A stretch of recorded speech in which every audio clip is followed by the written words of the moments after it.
حضرت صلی اللہ علیہ وسلم کی عظمت کا ذکر کرتے ہوئے حضرت مسیح علیہ السلام فرماتے ہیں ہمارے نبی صلی اللہ علیہ وسلم اظہار سچائی کے لیے ایک مجدد اعظم تھے جو گمگشتہ سچائی کو دوبارہ دنیا میں لائے۔ اس فخر میں ہمارے نبی صلی اللہ علیہ وسلم کے ساتھ کوئی بھی نبی شریک نہیں کہ آپ نے تمام دنیا کو ایک تاریکی میں پایا اور پھر آپ کے ظہور سے وہ تاریکی نور سے بدل گئی۔ جس قوم میں آپ ظاہر ہوئے آپ فوت نہ ہوئے جب تک کہ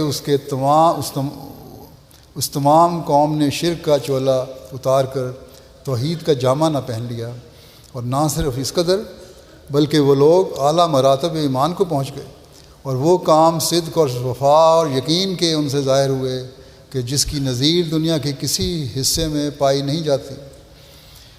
یہ کامیابی اور اس قدر کامیابی کسی نبی کو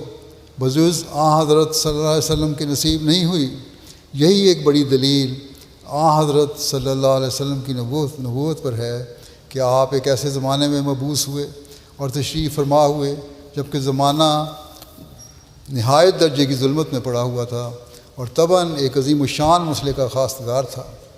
اور پھر آپ نے ایسے وقت میں دنیا سے انتقال فرمایا جب کہ لاکھوں انسان شرک اور بت پرستی کو چھوڑ کر توحید اور راہ راست اختیار کر چکے تھے، اور در حقیقت یہ کامل اصلاح آپ ہی سے مخصوص تھی کہ آپ نے ایک قوم وحشی سیرت اور بہائم خصلت کو انسانی عادات سکھائے، یا دوسرے لفظوں میں یوں کہیں کہ بہائم کو انسان بنایا، اور پھر انسانوں سے تعلیم یافتہ انسان بنایا، اور پھر تعلیم یافتہ انسانوں سے باخدا انسان بنایا، اور روحانیت کی کیفیت ان میں پھونک دی اور سچے خدا کے ساتھ ان کا تعلق پیدا کر دیا۔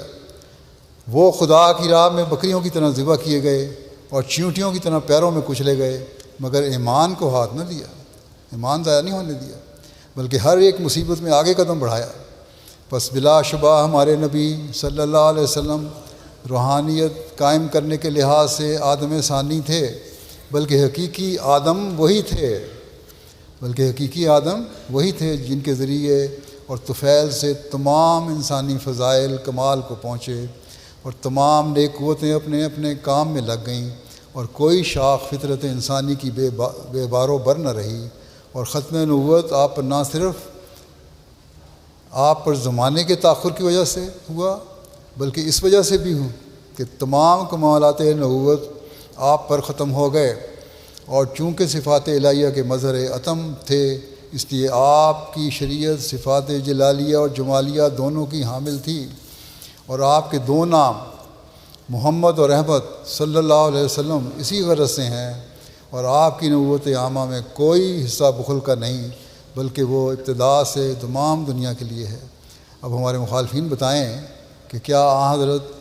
صلی اللہ علیہ وسلم کی توہین کرنے والے کے منہ سے ایسے الفاظ نکل سکتے ہیں؟ ہاں، یہ نام نہاد مذہب کے ٹھیکیدار ہیں جو حضرت صلی اللہ علیہ وسلم کے نام کو بدنام کرنے کی کوشش کر رہے ہیں، لیکن کبھی کامیاب نہیں ہو سکتے۔ آپ صلی اللہ علیہ وسلم نے تو جانور صفت لوگوں کو انسان اور تعلیم یافتہ انسان اور باخدا انسان بنایا، اور یہ اپنی حرکتوں سے آپ کی لائی ہوئی خوبصورت تعلیم کو بدنام کرتے ہوئے آپ کے نام پر جانوروں کی طرح انسانیت کا خون کر رہے ہیں، اور پھر کہتے ہیں کہ ہم اسلام کے حقیقی علمبردار ہیں۔ اللہ تعالیٰ ان کو شر سے ہر ایک کو بچائے۔